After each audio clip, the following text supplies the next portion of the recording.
Alors, bonsoir tout le monde, j'espère que vous allez bien. Quand même, on va commencer notre séance parce qu'on a beaucoup attendu donc, pour les autres. Sinon, il me semble qu'ils ne seront pas, donc on va commencer directement la séance de ce soir. Alors, on a commencé à parler un petit peu des principes de gestion d'un système de management de la sécurité des denrées alimentaires. On a parlé de la communication interactive, on a parlé de l'application des PRP, du management du système, et par la suite, donc, on est arrivé à un principe qui est très important, qui est l'application de l'achat CCP. Alors, l'achat CCP, ça fait partie des principes de management d'un système de management de la sécurité des denrées alimentaires, mais c'est aussi une exigence de la norme. Donc, ce chapitre d'aujourd'hui, ça va être consacré à la méthode achat CCP. Donc, c'est donc le principe numéro 4 d'un système de gestion de la sécurité des denrées alimentaires. Je rappelle déjà donc, la définition de l'HACCP. Donc, nous avons dit que c'est l'abréviation, ou bien les initiales en fait des mots anglais Hazard Analysis Critical Control Point. Ça veut dire analyse des dangers, des points critiques pour leur maîtrise. Donc, l'objectif de toute la méthode HACCP, c'est de pouvoir en fait faire l'analyse des dangers, l'analyse des points critiques, leur identification d'abord et puis leur connaissance et leur compréhension, la compréhension des causes, des conséquences, et par la suite proposer donc des mesures de maîtrise. La méthodologie en fait de l'HACCP, c'est la méthodologie qui va vous permettre de respecter à la fois la réglementation en termes d'hygiène, en termes de qualité et en termes de sécurité des aliments. Et on a dit aussi l'autre fois que l'HACCP, c'est un outil et ce n'est pas une norme. Donc, l'analyse des dangers, en fait, c'est une étape essentielle de la 22000. Donc, quand je dis l'analyse des dangers, il permet de concevoir une combinaison efficace de mesures de maîtrise. Ça veut dire que cette analyse des dangers à travers l'HACCP, il va nous aider à proposer des mesures de maîtrise. Quand je dis des mesures de maîtrise, ça peut être les PRP opérationnels dont nous avons parlé l'autre fois, mais ça peut être aussi ce qu'on appelle un plan HACCP et on va voir c'est quoi la différence par la suite entre un CCP donc, et entre une étape voilà, qui nécessite tout simplement un PRP opérationnel. Donc, au cours de l'analyse des dangers, l'organisme détermine sa stratégie pour leur maîtrise en combinant à la fois entre les programmes prérequis, parce que les programmes prérequis, les bonnes pratiques et tout ça, ce sont aussi des moyens de maîtrise des dangers.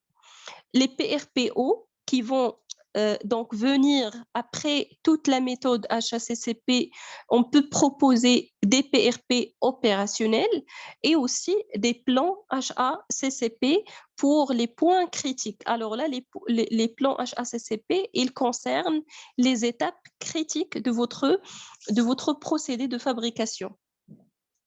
Le CCP, en fait, voilà donc le point critique pour le contrôle, le CCP, Critical Control Point, c'est le CCP. Quand je dis Critical Control Point, ça veut dire un point critique qui nécessite donc d'être maîtrisé. Alors, ce CCP ou bien les CCP de l'entreprise, ils doivent pouvoir être surveillés en continu. Donc, c'est quoi la différence entre un simple point qui nécessite en fait une analyse, ou bien plutôt entre un simple point qui nécessite tout simplement un programme prérequis opérationnel et entre un CCP, c'est la continuité et donc des points qui nécessitent qu'elles soient continuellement surveillées. Je vais expliquer en fait davantage la différence entre les deux au fur et à mesure. Donc, la valeur mesurée doit pouvoir être comparée à une valeur ou bien un seuil critique. Alors, laissons maintenant la définition d'un CCP de côté parce qu'on va établir la différence entre les deux par la suite. L'essentiel maintenant, c'est que l'analyse de danger, c'est une étape qui va nous donner naissance à des mesures de maîtrise. Alors, les mesures de maîtrise, on peut donc les catégoriser en deux types. Un type qui s'appelle les PRP opérationnels, qu'on a vu hier, et un autre type de mesure de maîtrise qui s'appelle les plans HACCP. Les plans HACCP, ils sont liés au Critical Control Point qu'on a mentionné, les points critiques de votre procédé. Donc, on a deux types de mesures de maîtrise. Les PRP, ce sont aussi des mesures de maîtrise, mais ils sont placés avant même l'HACCP, avant l'analyse de danger. Les PRP, ça fait partie de quelque chose de basique. Donc, on doit le faire même si on n'a pas encore fait l'analyse des dangers. La production des denrées sûres implique un équilibre entre les programmes prérequis, les socles de base, tout ce qui est basique, mais aussi les programmes prérequis opérationnels, ça veut dire des points qui nécessitent un contrôle et une surveillance de plus près. Donc, j'ai déjà expliqué hier la différence entre un PRP et un PRP opérationnel, mais aussi les plans HACCP établis par produit ou bien par catégorie de produits. Ça dépend en fait du cas. Ça peut être un plan HACCP pour le produit, ça peut être un plan HACCP pour donc une étape du procédé ou bien une gamme tout entière de produits. Alors, donc je peux dire par exemple que la propreté de la tenue de travail des opérateurs, leur niveau, par exemple, de connaissance des règles de base de l'hygiène alimentaire, donc le degré de compétence et de sensibilisation, ou encore l'efficacité du plan de nettoyage ou bien de désinfection. Donc, ce sont des exemples que j'ai déjà mentionnés hier. On ne peut pas les mesurer en continu. Donc, quand je vous parle, par exemple, de la tenue du personnel, c'est quelque chose, je ne peux pas la mesurer, ce n'est pas mesurable. C'est une notion un petit peu abstraite. Je peux l'observer, je peux la surveiller d'une façon quotidienne, mais je ne peux pas mesurer. Ce n'est pas quelque chose que je peux, par exemple, faire un échantillon pour la capacité, par exemple, du personnel. Je ne peux pas faire des échantillons, je ne peux pas mesurer par des équipements. Donc, pour lesquels donc, ces types d'observations qui sont un petit peu abstraites et qui ne nécessitent pas, qu'on ne peut pas en fait mesurer, donc on ne peut pas leur définir des points critiques. On ne peut pas, par exemple, définir un point critique pour l'hygiène personnelle. Je ne peux pas dire à partir d'un chiffre, je peux dire que l'hygiène du personnel n'est pas respectée. Alors là, pour ces problématiques, je vais juste développer des PRPO, des PRP opérationnels. Alors, je vais donc expliquer beaucoup plus voilà, particulièrement. Qu'est-ce que je fais? Dans l'entreprise, j'ai des PRP, ça veut dire des programmes prérequis, les bonnes pratiques, donc tout ce qui est général. Par la suite, je vais faire l'analyse des dangers. On va voir comment ça se fait. On fait l'analyse des dangers et je trouve qu'il y a des dangers qui sont significatifs. Ça veut dire, voilà, euh, le degré de ce danger-là est plus élevé que la moyenne. Donc, je dis par exemple que la contamination d'un produit au niveau, par exemple, d'un procédé numéro 1, elle est plus élevée que les autres procédés. Donc là, je parle donc d'un danger, par exemple bactériologique, qui est important. Alors là, j'ai deux choix. Que ce soit, je vais tout simplement prendre le premier PRP et à partir de ce PRP, je dois concevoir un PRP opérationnel spécifiquement dédié pour ce procédé numéro 1. Alors là, dans ce cas, le danger il doit être lié à une pratique basique qu'on ne peut pas mesurer, pour laquelle on ne peut pas poser une limite critique.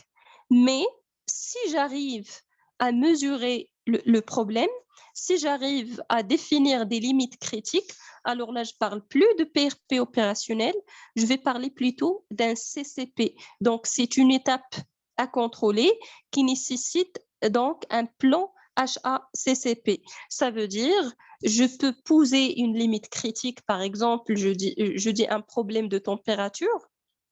Par exemple, lorsque la température augmente, le produit développe une contamination bactériologique ou bien bactérienne. Alors là, je peux dire que dans la chambre de stockage, j'ai une température optimale et je ne dois pas dépasser cette température. Donc, si je dépasse cette température, le produit va donc développer une contamination. Alors là, il s'agit d'un CCP. Pourquoi? Parce que je peux mesurer la température, c'est quelque chose de mesurable, et je peux aussi définir un seuil critique. Par exemple, il ne faut pas dépasser 20 degrés C ou bien, je dis n'importe quoi, je ne dois pas dépasser, par exemple, la température ambiante. Donc, ce sont des choses que je peux contrôler. Alors que pour le PRPO, c'est toujours comme ça. C'est quelque chose, par exemple, en relation avec l'hygiène alimentaire, avec les vêtements du personnel, avec la désinfection, nettoyage. Donc, il est lié à un PRP de base. Les points critiques, donc, ils vont être définis pour garantir, bien sûr, la salubrité des aliments. Donc, si ce n'est pas possible de définir un point critique, automatiquement, il s'agit d'un PRP opérationnel. En fait, pour mieux comprendre, parce que ça fait partie des nuances, en fait, qui existent au niveau de la 22000. Donc là, vous avez au niveau de ce tableau des exemples de PRP, de CCP et de PRPO. Alors, je fais l'analyse des dangers. Avant de faire l'analyse des dangers déjà, j'ai donc quelque chose de très basique qu'il faut instaurer dans l'entreprise, les bonnes pratiques. D'abord, vous avez le PRP, ce sont des mesures de maîtrise qui ne sont pas spécifiques à une étape de fabrication, ils ne sont pas spécifiques, ils sont généraux. Je dis un programme nettoyage désinfection, c'est pour tous les locaux, c'est pour tous les équipements, par exemple. Donc, ce n'est pas spécifique, c'est quelque chose de général. Mesures transversales visant à la maîtrise de l'hygiène en général dans l'entreprise, c'est le socle minimum sur lequel on peut bâtir un système de maîtrise. Et je vous ai expliqué le positionnement de PRP, c'est avant même l'analyse de danger. Plan de nettoyage et de désinfection, formation du personnel, mesures d'hygiène individuelle, tout ce qui est règles d'habillement et de vêtements du personnel, le plan de lutte contre les nuisibles, donc les rongeurs, les insectes, les oiseaux et ainsi de suite. Maintenant, je fais l'analyse des dangers et je me retrouve avec des dangers significatifs. Là, je ne parle pas des dangers parce que pourquoi on fait en fait l'analyse de danger? C'est pour savoir les dangers qui sont importants et les dangers qui ne le sont pas. Si je trouve qu'un danger il est important, et je vais vous montrer par la suite comment on fait, je trouve que ce danger il est très important, il est significatif, alors là, les PRP ils ne sont plus efficaces à ce point-là. Donc, je dois passer à autre chose, je dois augmenter le niveau. Donc, pour augmenter le niveau, j'ai deux solutions. Que ce soit je définis un PRP opérationnel, et un PRP opérationnel, il a toujours une relation d'un PRP. Ça veut dire le PRP n'est plus suffisant, je prends les mêmes pratiques dans le PRP et je les développe, j'augmente le niveau de maîtrise. Donc, ce sont des mesures de maîtrise ciblées et spécifiques à un danger. Quand je fais le nettoyage journalier, quotidien, je ne cible pas un danger proprement dit. Je ne sais pas que, voilà, je fais le nettoyage parce que j'ai une telle ou telle bactérie ou bien une telle ou telle anomalie. Donc là, je ne définis pas vraiment c'est quoi le danger. Mais dans le PRPO, je fais le nettoyage et je sais c'est quoi le danger. Je sais qu'il y a par exemple de la salmonelle, je sais qu'il y a un type de bactérie donnée, je sais que c'est à cause d'un danger bien défini. Donc, Un PRPO est lié à une opération de procédé ou bien du process, mais ce n'est pas une étape. Donc, le PRP opérationnel, ce n'est pas une étape de fabrication du produit. Donc, je vais vous expliquer.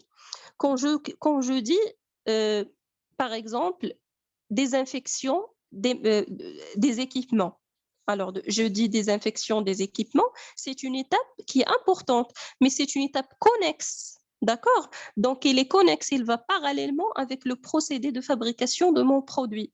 Il ne fait pas partie du procédé de fabrication. Par contre, si je dis par exemple pasteurisation, si je fais du lait, la pasteurisation, c'est pour éliminer les bactéries et tout. C'est une mesure de maîtrise, mais c'est une mesure qui fait partie du procédé. Donc, il est dedans. Alors là, je ne parle pas d'un PRPO. Le PRPO, il ne fait pas partie du procédé, mais ce n'est pas une étape. Il fait partie, en fait, du process. Ça veut dire il est important, il est là, mais ce n'est pas une étape de réalisation du produit. Donc, le PRP opérationnel ne peut pas être mesuré en continu. On ne peut pas le mesurer en continu et ce n'est pas quelque chose pour laquelle on peut poser des limites critiques. Le contrôle, par exemple, de l'étanchéité d'un emballage sous atmosphère modifiée, donc l'emballage, est-ce qu'il est étanche ou pas, ça c'est un PRPO parce qu'on augmente le niveau de la vigilance. Bien sûr, on contrôle toujours l'étanchéité des emballages, mais sous une atmosphère modifiée, ça veut dire dans des conditions, par exemple, de température ou de pression plus élevée, j'augmente donc le contrôle parce que là, vraiment, l'emballage, son étanchéité est mise en cause. Donc, vous avez aussi la vérification du certissage d'une boîte de conserve. Donc, je m'assure davantage que les boîtes de conserve, par exemple, ils sont bien serrés suite à une analyse de danger qui nous a défini un danger de contamination en relation avec des boîtes qui ne sont pas bien serrées, par exemple. Le contrôle du détecteur de métaux. J'ai un détecteur de métaux pour enlever tout ce qui est intrus métallique. Donc là, le PRPO, c'est contrôler ce détecteur de métaux pour ne pas laisser donc des pièces dans le produit ou bien dans la matière première. Les contrôles microbiologiques et ainsi de suite. Alors là, ce sont des opérations qui n'entrent pas, ils sont importantes, ce sont des mesures de maîtrise importantes, mais ils ne font pas partie du procédé de fabrication. Ça veut dire ils n'aident pas à concevoir directement le produit, mais ils sont des activités connexes. Maintenant, les CCP. Alors là, les CCP, c'est un point critique à maîtriser toujours. Donc, c'est un point critique, ça veut dire il y a un danger significatif qui va apparaître là, ou bien susceptible d'apparaître à ce point bien défini.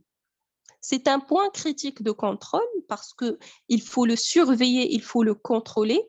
Et en plus de ça, c'est une étape du procédé. Ça fait partie, en fait, des étapes de réalisation de votre produit. Donc ça, c'est la première différence déjà du PRPO. Donc, ce n'est pas comme juste un nettoyage ou bien, quand je dis juste, ça ne veut pas dire qu'ils ne sont pas importants, mais ils sont donc des activités connexes qui ne font pas partie du procédé. Des exemples comme le refroidissement rapide. Donc, en fait, voilà, en effet, l'abaissement de la température, par exemple, de 63 degrés C vers une température de 10 degrés C, pour le cas de refroidissement du lait, par exemple, on va baisser la température de 63 degrés C jusqu'à 10 degrés C. Pourquoi? Pour éviter le développement des germes pathogènes. Mais cette étape, elle est critique. Pourquoi elle est critique? Parce que là, il y a un danger bactériologique.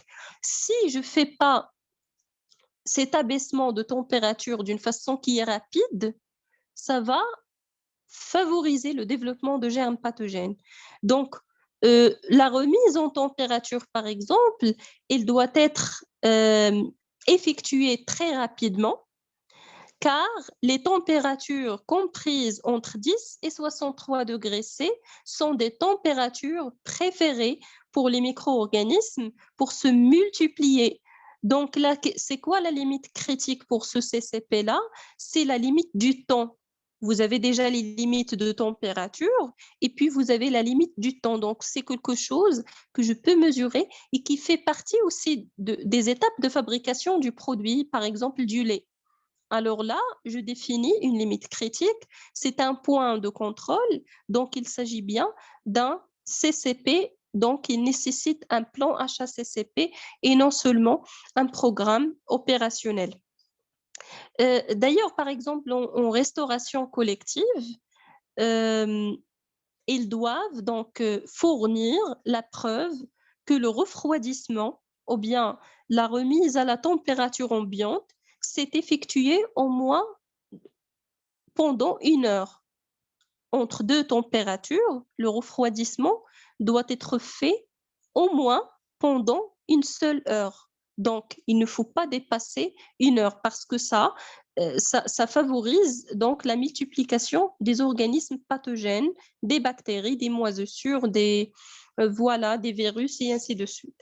Alors, si je peux donc vous résumer la différence entre PRP, CCP, PRPO, le PRP, il est général et n'est pas associé forcément à un danger bien défini et ça se fait avant l'analyse des dangers. Je fais l'analyse des dangers, je me retrouve avec des dangers qui sont significatifs.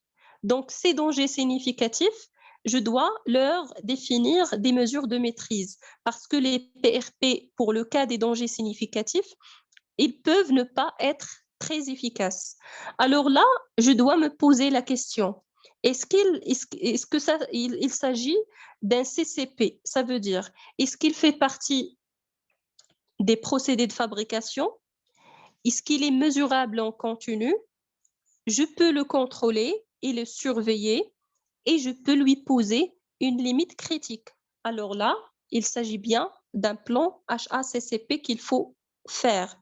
On va voir ça par la suite. Sinon, si donc il s'agit bien d'une opération qui est générale normalement, mais parce qu'il y a un danger, on doit donc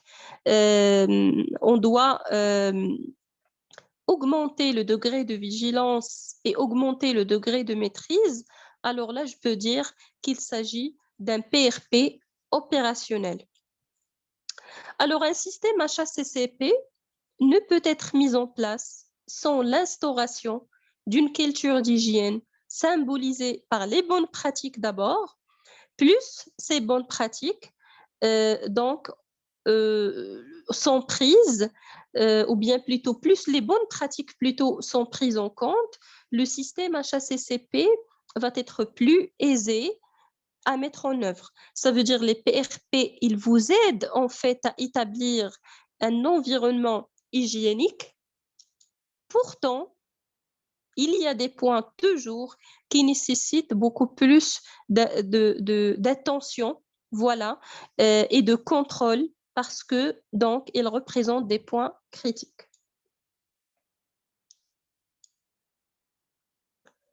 Alors,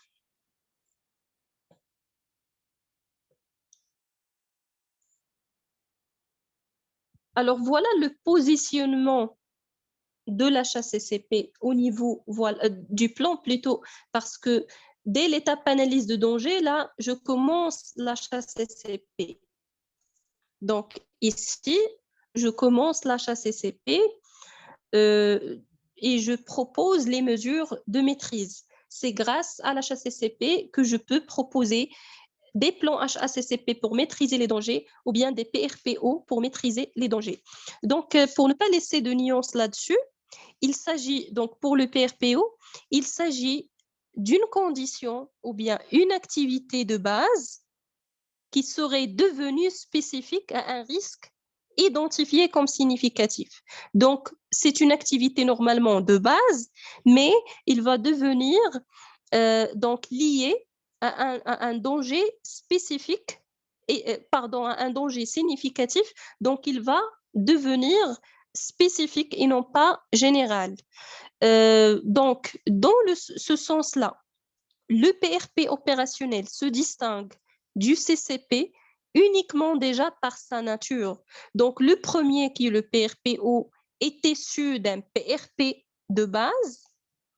Le second étant une étape technique dans le procédé. Donc, le CCP, c'est une étape technique dans le procédé d'élaboration du produit au rôle sanitaire essentiel. Ça veut dire une étape qui représente aussi un point critique pendant lequel des dangers significatifs peuvent avoir lieu.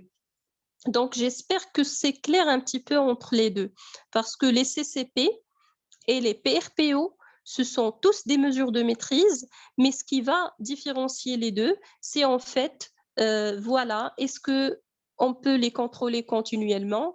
Est-ce qu'on peut poser des limites critiques? Et aussi, est-ce que ça fait partie des étapes techniques ou bien elle est plutôt liée à une activité basique qui va devenir spécifique par la suite à cause d'un danger significatif. Alors, par la suite, je vais vous montrer un organigramme qui va vous aider. Donc, en faisant la réponse aux questions proposées, ça va vous aider à vous faire distinguer entre les CCP et entre les PRPO. Pardon. Alors, lorsqu'on parle de l'achat CCP, il y a déjà des principes de l'achat CCP. Je vais citer maintenant les principes de l'achat CCP, donc d'une façon générale, sachant que ces principes, ils font aussi partie des étapes de réalisation. Je vous ai dit l'autre fois, en fait, lorsqu'on a défini l'achat CCP, que c'était un outil et par la suite, il a devenu un moyen de gestion. Donc, c'est pourquoi on se retrouve pas avec des principes d'abord, des principes de base, mais on va rajouter d'autres étapes pour que ça soit une méthode, donc au vrai sens du terme, donc un système de gestion au vrai sens du terme. Premièrement, l'achat CCP commence par l'étape analyse, voilà, analyse des dangers. Donc, on commence toujours par l'analyse des dangers. Ça veut dire l'identification des dangers. Donc, il va falloir d'abord savoir quelle est la nature de danger que l'activité représente. Donc, je dois les comprendre, je dois les identifier, les évaluer et puis les classer. Quand je dis les évaluer, les classer, on va voir la méthode par la suite à travers les étapes, on va voir la méthode à suivre pour faire donc cette évaluation et ce classement. Parce qu'il y a des critères qu'il faut suivre, qu'il faut respecter. Donc, j'identifie, j'évalue les dangers et je les classifie. Est-ce que ce sont des dangers? Parce qu'on peut trouver des dangers qui ne sont pas assez importants. Ils ne sont pas significatifs. Donc, on peut trouver des dangers qui sont critiques et qui sont importants. Donc, l'entreprise, c'est toujours question de priorité.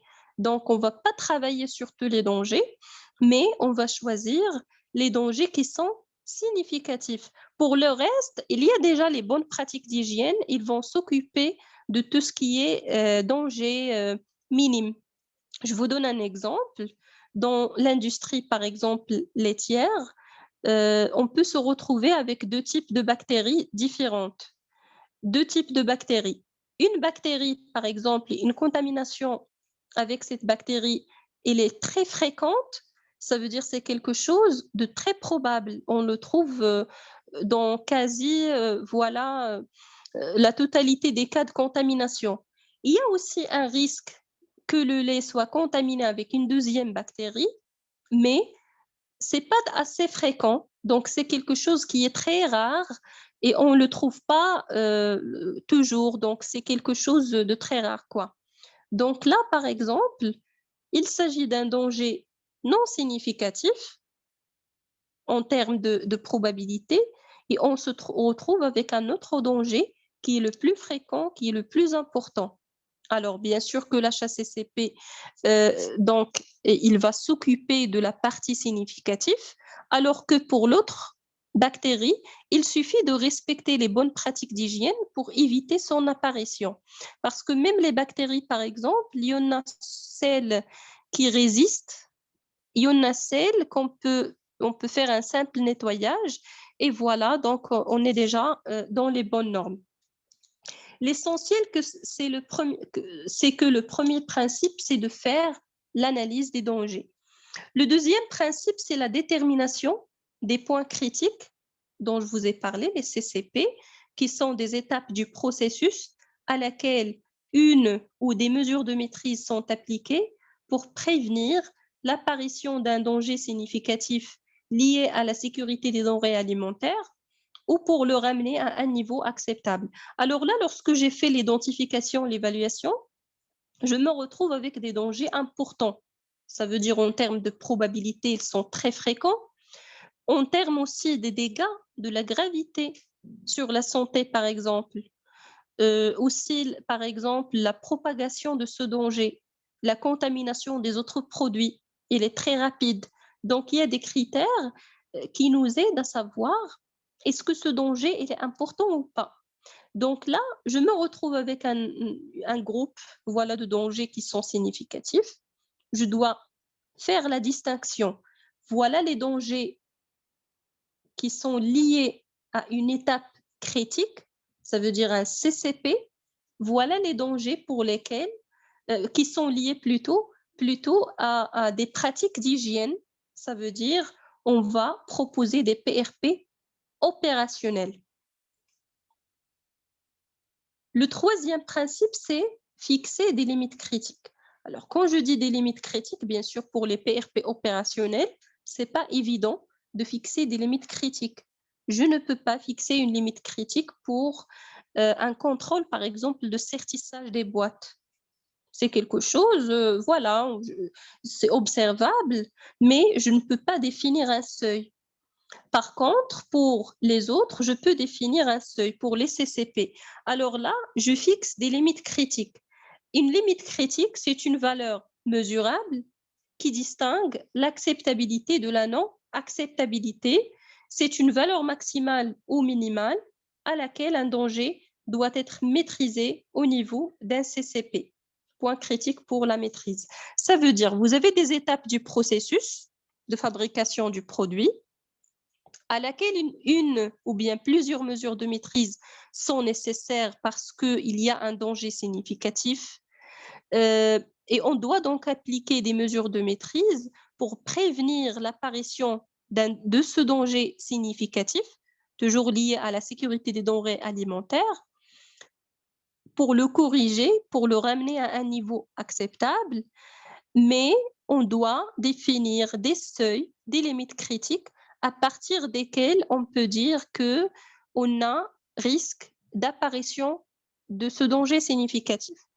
Je peux dire par exemple le cas de la température, le cas donc du temps.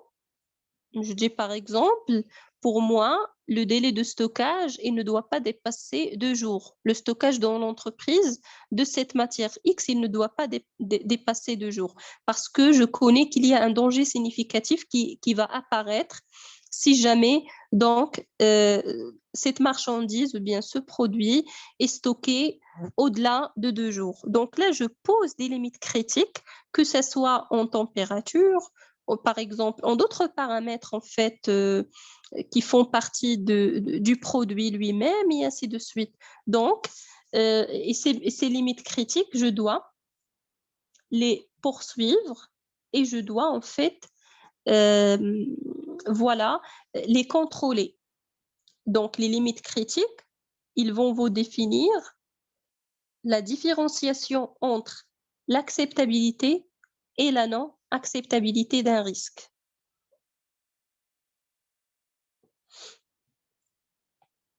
Voilà.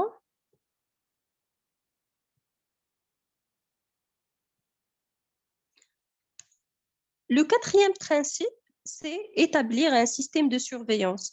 Donc, ce point critique-là, je dois le surveiller. Comment je peux savoir est-ce que la température a chuté ou bien a augmenté? Comment je peux savoir est-ce que le temps de séjour est toujours respecté, le temps de refroidissement? Il faut bien sûr établir pour ces limites critiques un plan, ou bien plutôt, oui, voilà, un plan de surveillance et de vérification pour surveiller et pour vérifier. Donc, toujours qu'on est dans la marge normale. Donc, pour prévenir tous les risques de dangers biologiques, par exemple les moisissures, les dangers chimiques aussi, les contaminations par les produits chimiques ou physiques, produits par exemple qui contiennent des traces physiques indésirables, des intrus. Il est impératif donc de mettre en place des mesures de surveillance et de vérification de ce danger.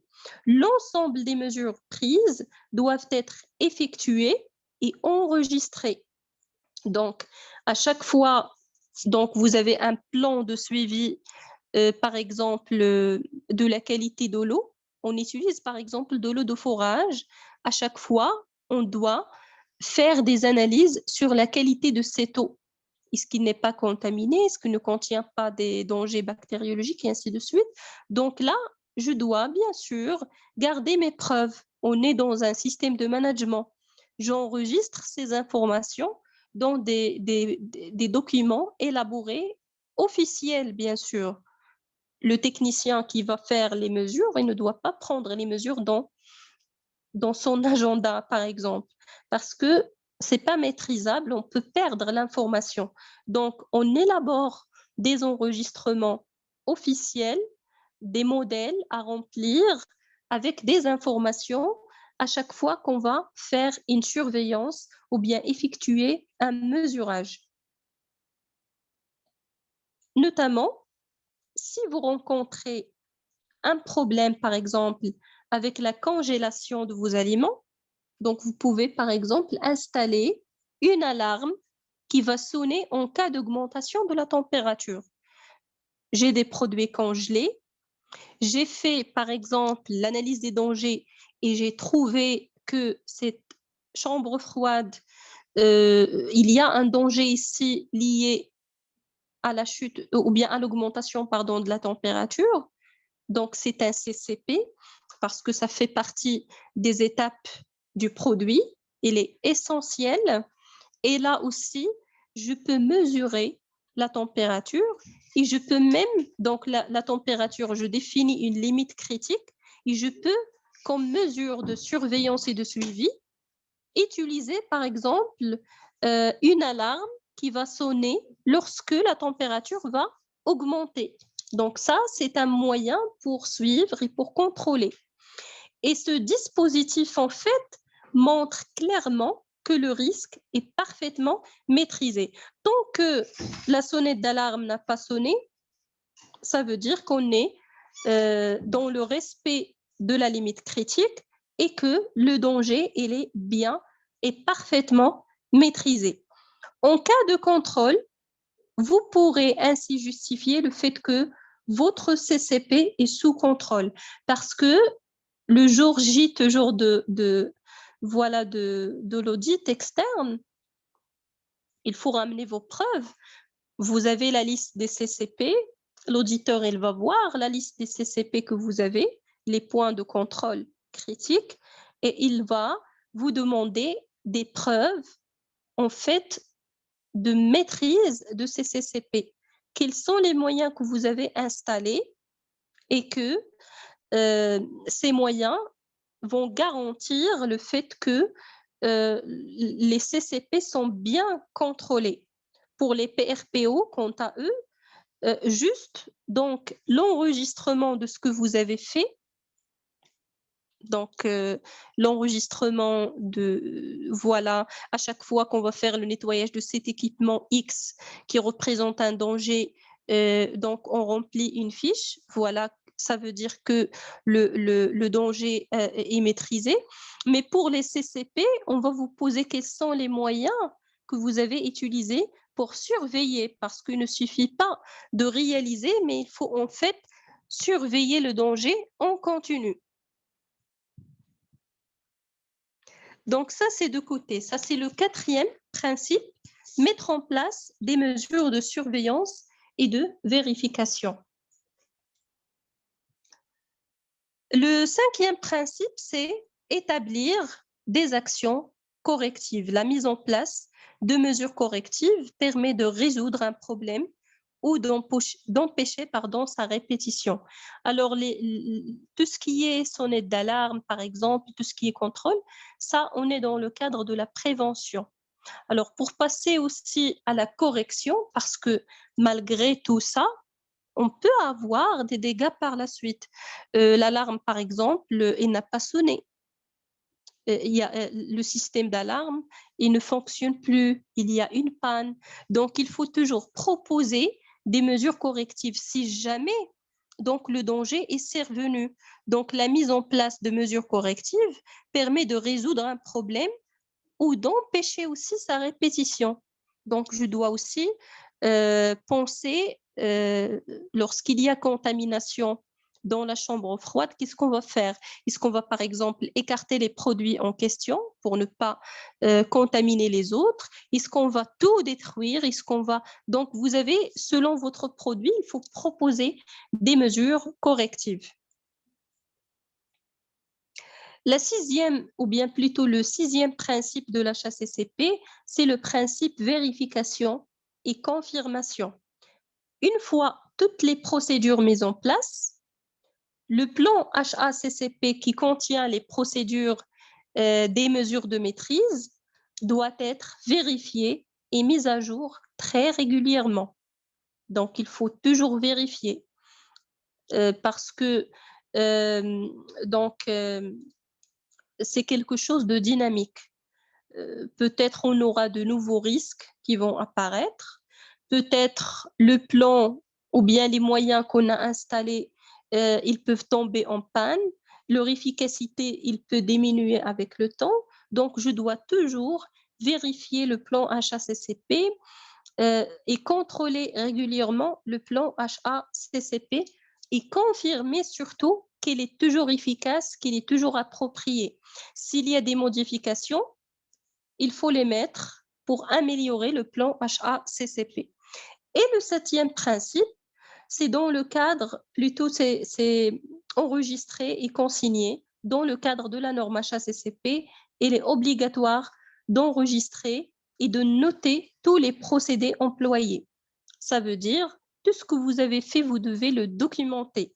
Vous avez un plan, un dossier HACCP dans lequel vous allez mettre les résultats des mesurages, les constatations, donc tout, le tout. Donc, il faut tout documenter et garder ces informations protégées contre toute détérioration.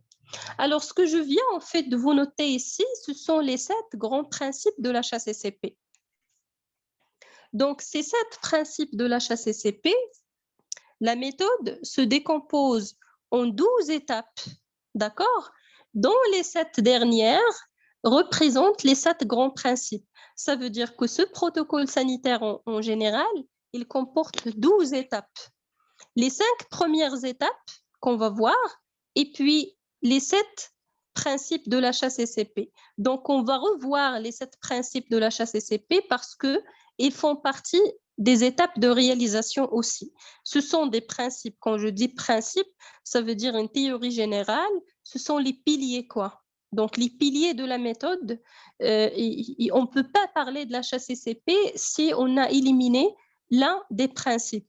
Et qui dit principe dit aussi qu'ils vont être des étapes de réalisation.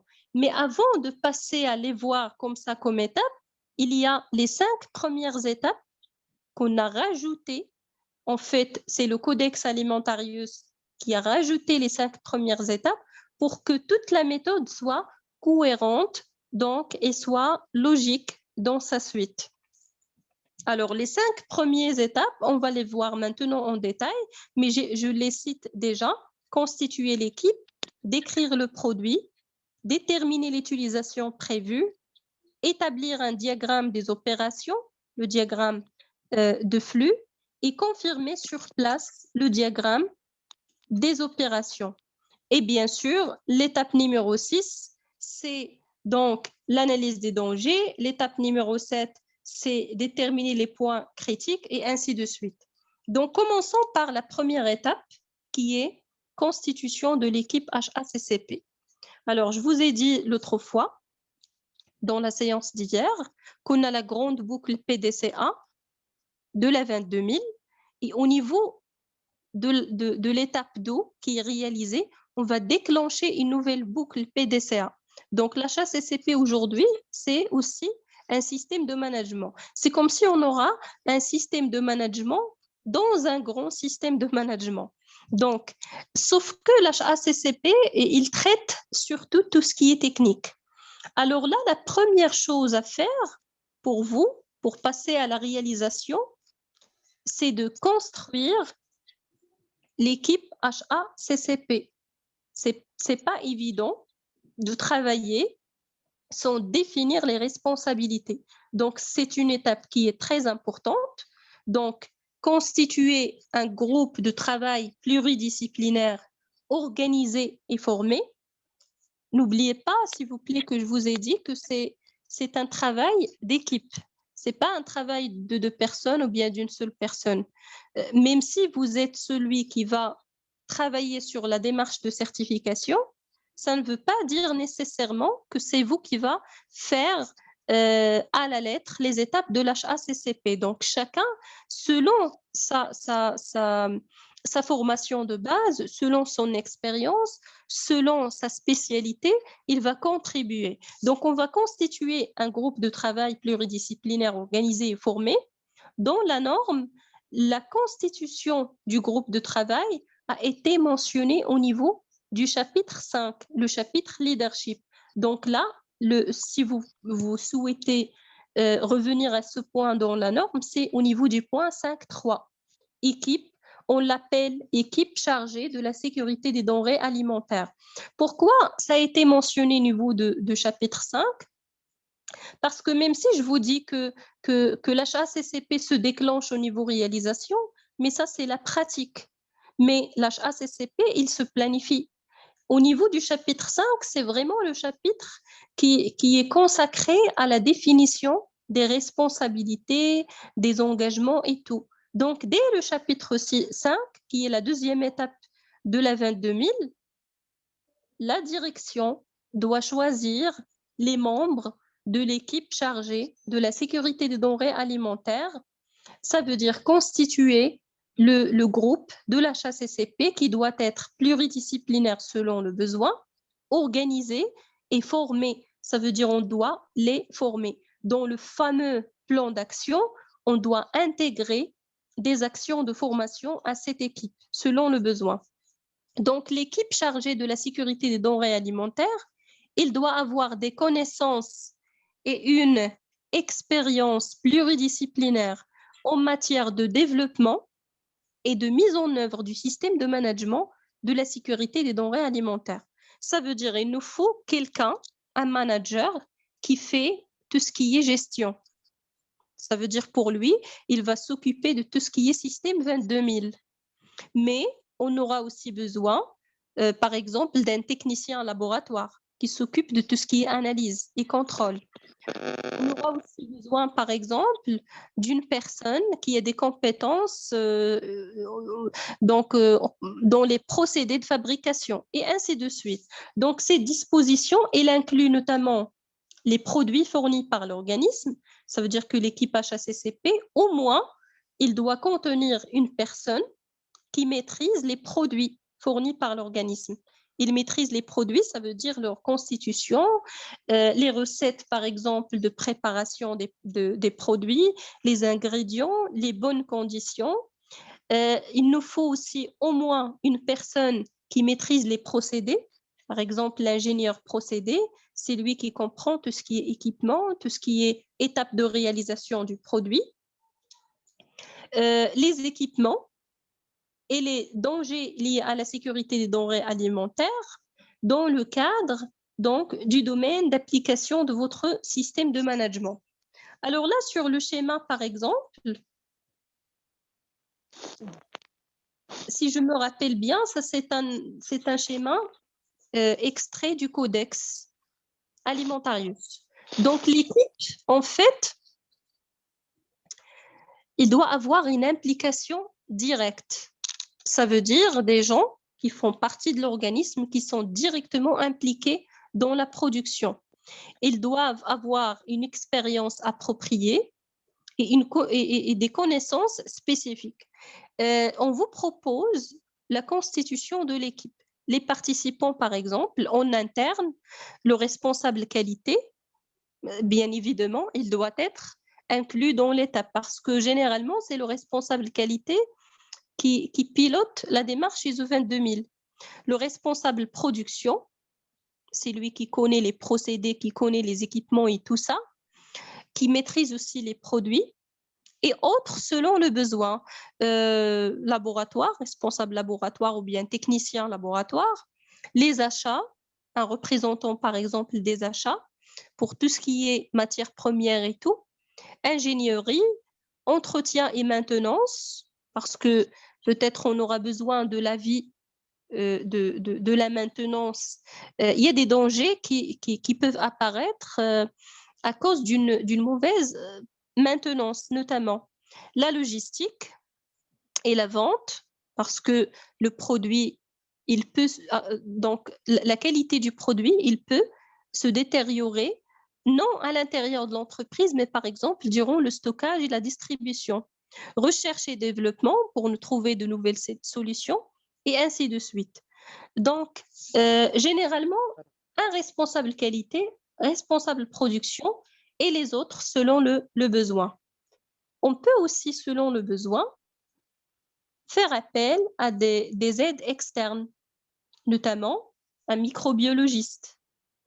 Donc, pour nous donner, par la suite, on va voir, pour fixer les limites critiques, pour le danger, par exemple, microbiologique, on ne fait pas ça en aléatoire. Si je ne suis pas microbiologiste, je ne peux pas dire que c'est à partir de ce niveau de contamination, ça va être néfaste pour la santé. Donc, il faut l'avis d'un expert, un chimiste par exemple, un consultant ou bien formateur à l'ISO 22000, le côté management, le côté gestion, le côté système donc de management. Donc, l'essentiel, c'est que si vous avez fait appel à des personnes externes, l'entreprise, il doit signer bien sûr des contrats avec ces personnes en définissant les limites de responsabilité de ces personnes. Vous avez l'organisation, l'équipe de l'HACCP, il doit contenir un responsable. C'est celui qui va diriger le travail de l'équipe. Ce responsable-là, il doit avoir des connaissances en HACCP, pas nécessairement donc tout ce qui est détails techniques, mais plutôt des connaissances de la méthode, donc les étapes de la méthode. Parce que tout ce qui est technique, il y a des personnes qui font partie de l'équipe qui maîtrisent tout ce qui est technique.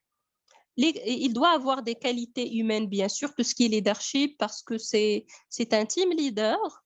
Et par la suite, des responsabilités et autorités pour diriger l'équipe. C'est lui qui dirige l'équipe, qui organise le travail de l'équipe, qui garantit la formation des autres membres, qui fait l'entretien du système de management, qui démontre son efficacité, est-ce qu'il est efficace ou pas, et aussi qui gère les relations externes avec les membres externes si il y a lieu. On aura aussi besoin d'une secrétaire ou bien d'un secrétaire technique. Structure, c'est une structure fonctionnelle et non hiérarchique. Donc, cette structure de responsable, secrétaire et membre, c'est juste pour assurer l'organisation du travail. Ce n'est pas question d'hiérarchie. C'est juste pour garantir le bon fonctionnement et la fluidité donc, des travaux. Alors, la première étape, c'est construire donc, l'équipe HACCP. Et bien sûr, quand je dis construire l'équipe, ça veut dire nécessairement le moment, encore une fois, de l'audit externe, nous devons représenter donc les membres de l'équipe et la composition de l'équipe dans une information documentée. Je ne sais pas s'il y a quelqu'un qui demande la parole parce que le son, c'est pas assez clair.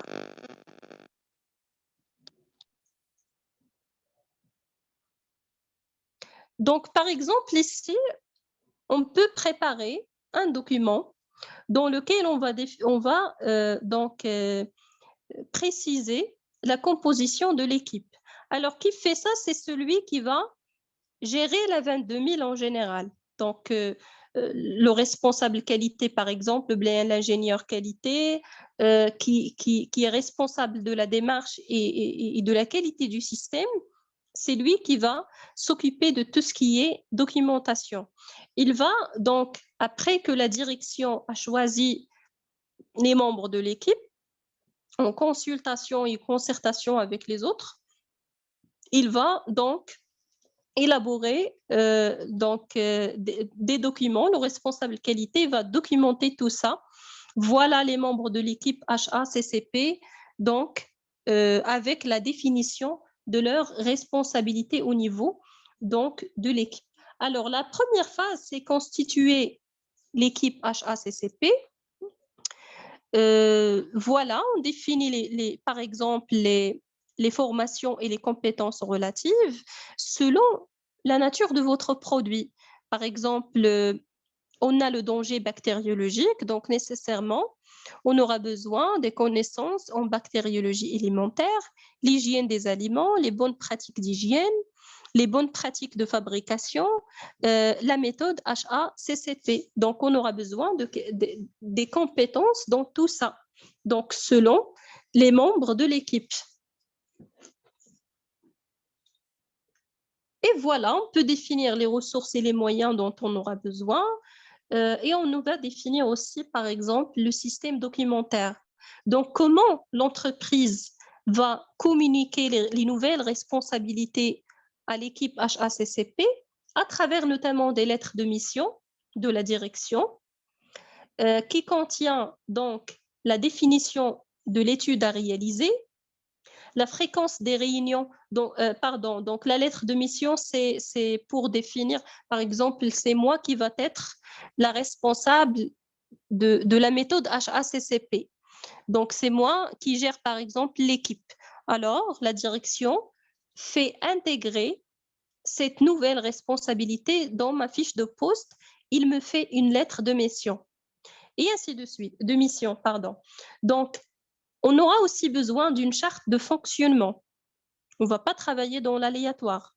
Donc, il faut définir dès le début, on va faire une première réunion entre nous et on va définir la fréquence des réunions. Donc, une réunion par semaine, par exemple, une autre réunion par mois, une réunion par journée, je ne sais pas, donc selon le besoin. On va définir qui va être l'animateur, qui va être le décideur et qui va être le secrétaire de la séance, les dangers qu'on va considérer, bactériologiques, chimiques, physiques ou autres, le plan de communication entre nous, comment on va communiquer, qui va s'occuper de la documentation, qui va informer les autres des résultats d'une étape importante, mesure de l'atteinte des objectifs, parce que l'équipe HACCP, elle aura des objectifs.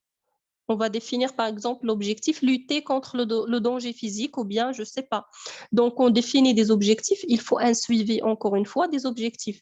Là, ce ne sont pas les objectifs de la 22 000 en gros, mais plutôt ce sont les objectifs spécifiques ou bien spécifiquement liés à l'analyse des dangers. On travaille comme équipe. C'est comme un processus en fonctionnement. Donc, on définit des objectifs. On a besoin des moyens de suivi de l'efficacité de notre travail. Fiche de fonctionnement ou bien de fonction et de poste et fiche d'action prioritaire.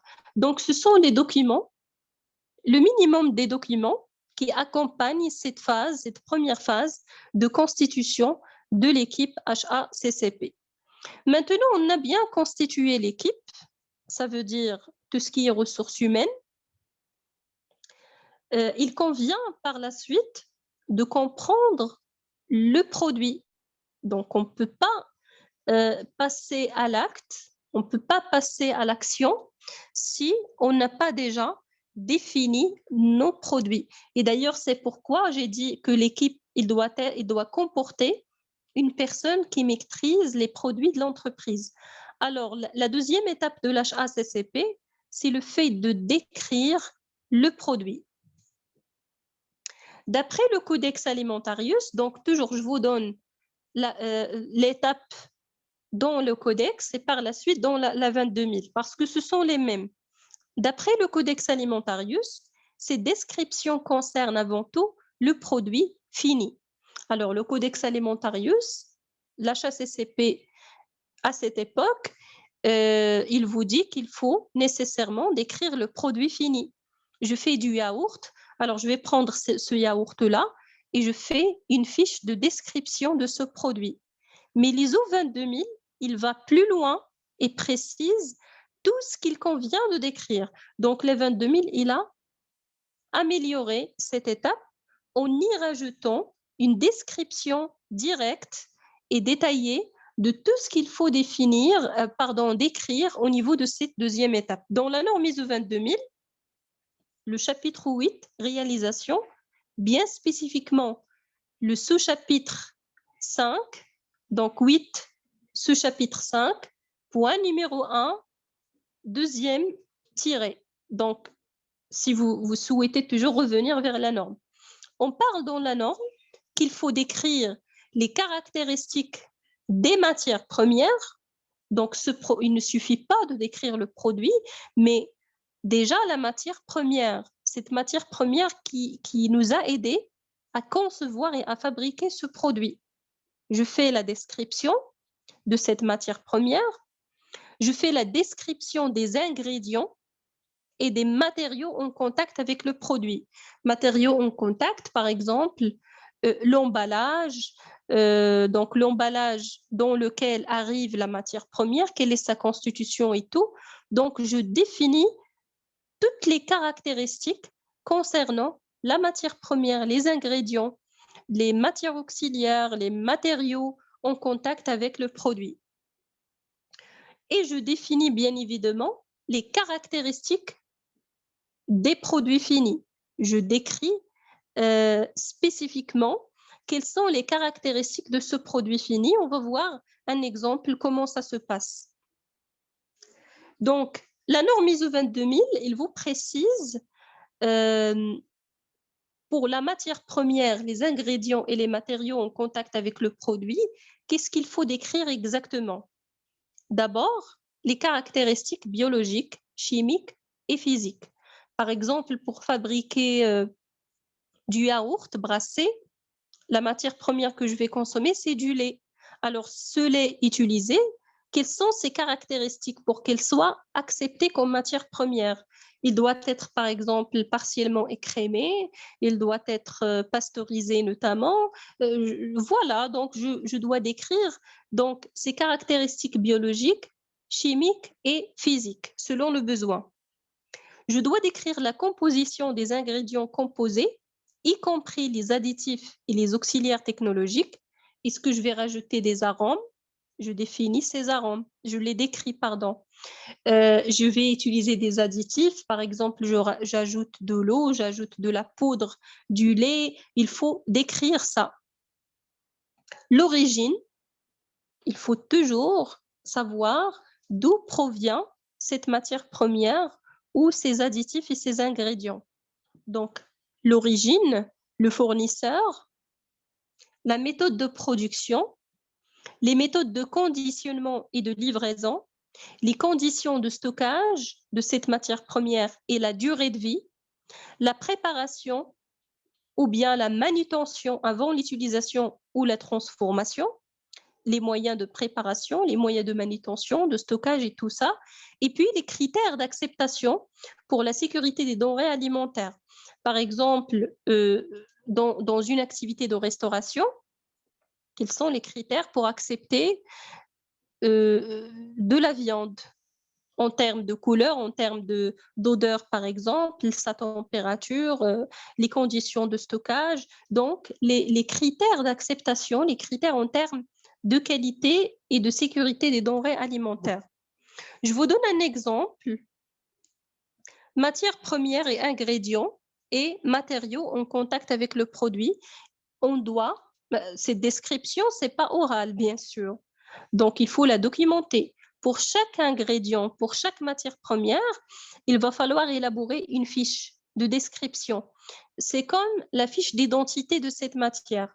Son nom, le fournisseur, la description, s'il y a donc des informations supplémentaires pour décrire la matière, les conditions de transport, bien sûr les bonnes conditions nécessaires pour transporter la matière, le conditionnement, le traitement avant réception, s'il y a des traitements, par exemple, j'accepte du lait comme matière première, mais avant de l'utiliser, je fais un traitement, un pré-traitement. Ce pré-traitement, par exemple, c'est passer ce lait à travers des filtres pour enlever tout ce qui est matière intruse.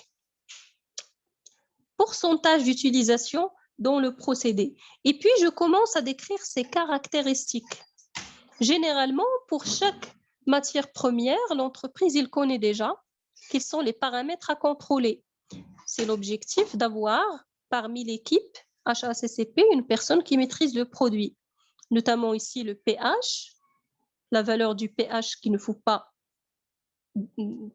par exemple pour le lait, il y a un pH à ne pas dépasser, donc pour ne pas avoir, pour mesurer en fait l'acidité du lait.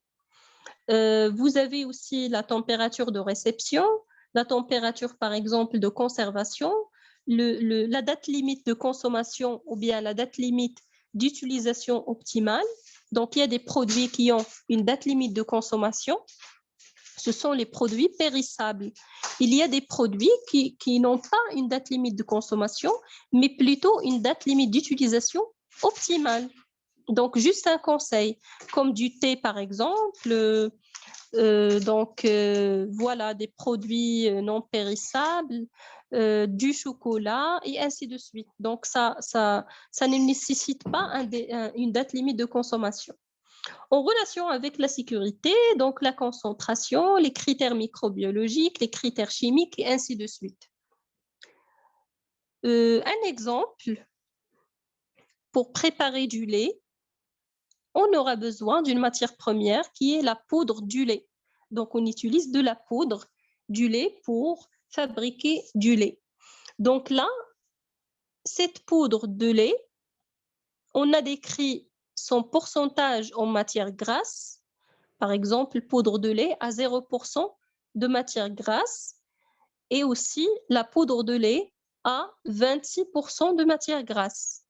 Le fournisseur, ça c'est la société par exemple, ou bien aussi le pays par exemple qui fait la fourniture. Description, donc il s'agit d'un produit sec et pulvérisant. C'est pas assez clair, obtenu par donc voilà du lait, un sèchement, un dégraissage plutôt du lait entier naturel. Les conditions de transport, pas de transport par exemple réfrigéré nécessaire, donc c'est pas important de transporter dans des réfrigérants parce que c'est de la poudre conservée dans un endroit frais et sec. Par la suite, le conditionnement sec en papier craft double, conservation, donc protection totale contre la contamination, l'absorption et l'humidité, et contre aussi la lumière, donc les bonnes conditions de conservation, et puis les paramètres physico-chimiques comme le pH, l'indice de solubilité, l'humidité, l'extrait sec de graisse, donc la teneur en graisse, température de conservation et ainsi de suite. Donc là, vous trouverez les valeurs, mais ce qui est intéressant, c'est que les valeurs elles doivent être justifiées. Si je dis que cette matière première, il doit donc représenter un pH compris entre 6,6 et 6,8, c'est pas parce que je le veux, mais parce qu'il y a une référence, que ce soit une référence réglementaire, une référence interne à l'entreprise, avis d'un spécialiste externe, les guides de bonne pratique qui sont bien sûr validés, le codex essai par exemple, il vous donne aussi des informations et ainsi de suite. L'essentiel qu'il faut justifier les choses. Donc, pour la poudre de lait, il y a des paramètres physico-chimiques, il y a aussi des paramètres microbiologiques que nous devons contrôler. La même chose pour la deuxième matière première, le deuxième ingrédient, parce que pour fabriquer du lait, il nous faut de la poudre du lait, mais il nous faut aussi de la matière grasse laitière. Voilà aussi la même chose, je fais la description et ainsi de suite. Donc, toute la matière première et les ingrédients qui font partie de la constitution de votre produit, vous devez identifier des fiches d'identité. Par la suite, toujours la deuxième étape, on va décrire les caractéristiques du produit fini ou bien les produits intermédiaires.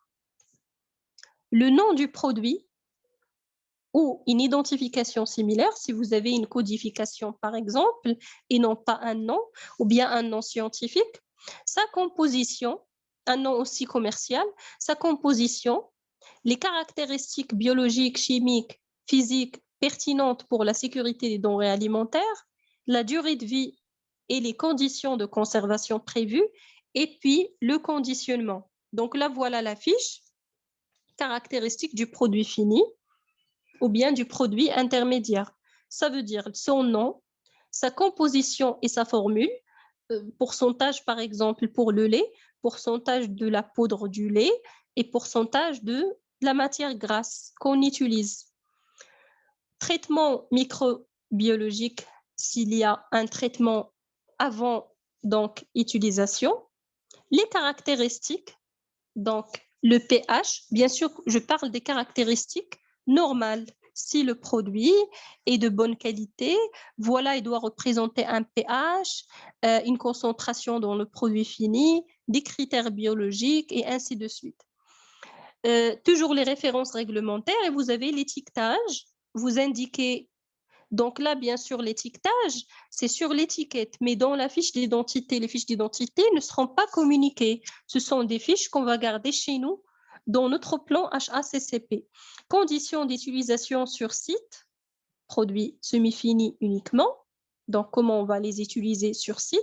Pour les produits finis, on va rajouter aussi donc, la date, par exemple, de consommation et tout ça. Et bien sûr, s'il vous plaît, ces fiches d'identité, ce sont des documents officiaux. Donc, il faut toujours dire ce document, il est préparé par qui, sa signature et la date. Approuvé par qui, la signature et la date. Donc, c'est un travail de l'équipe HACCP.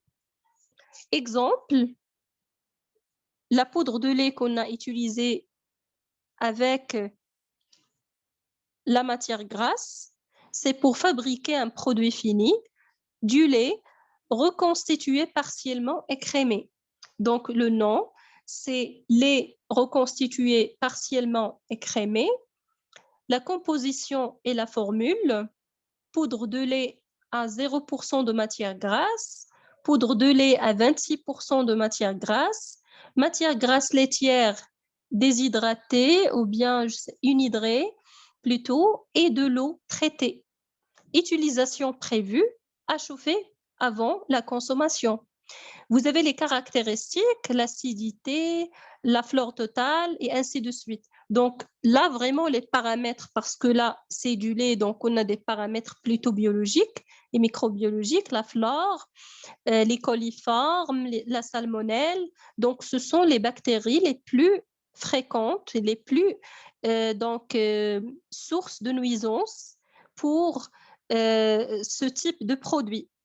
Mais il y a des valeurs à ne pas dépasser. Par exemple, pour en fait les salmonelles, il faut avoir l'absence totale de la salmonelle pour dire que ce produit est de qualité.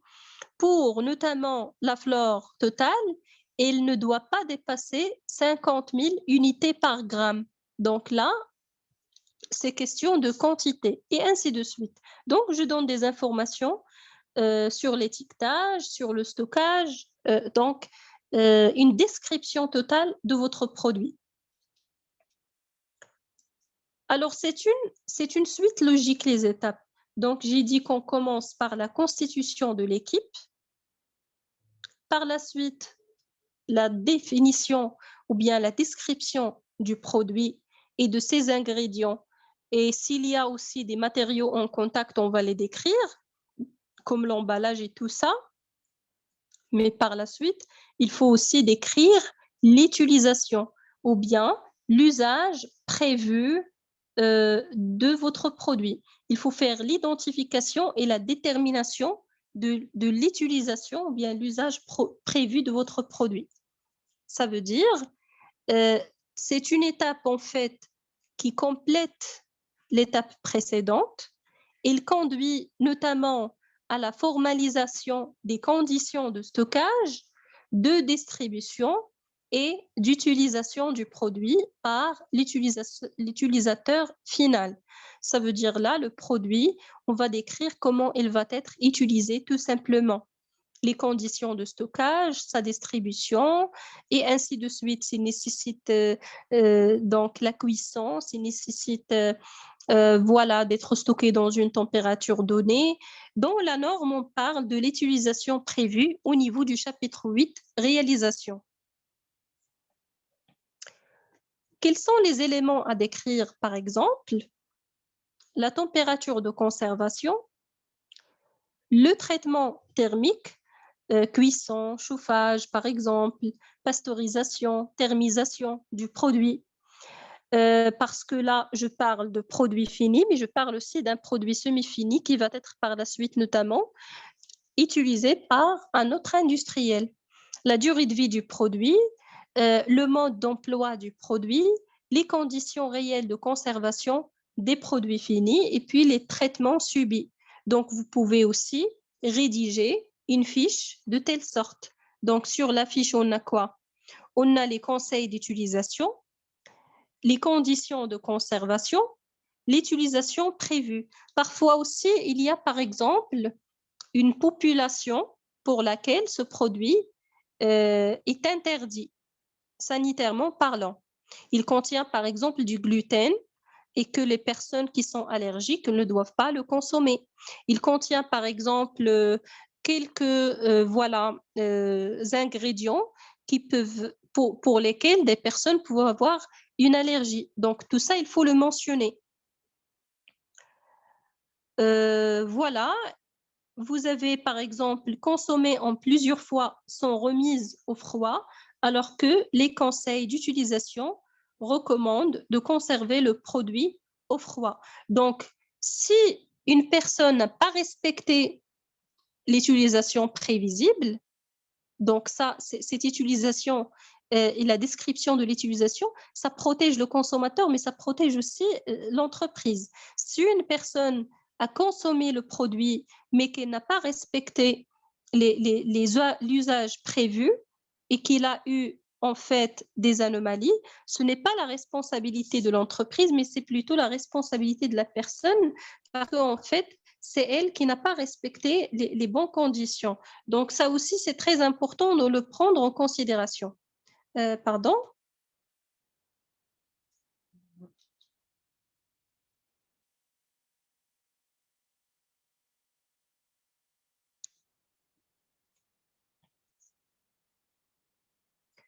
Ok, donc je reviens.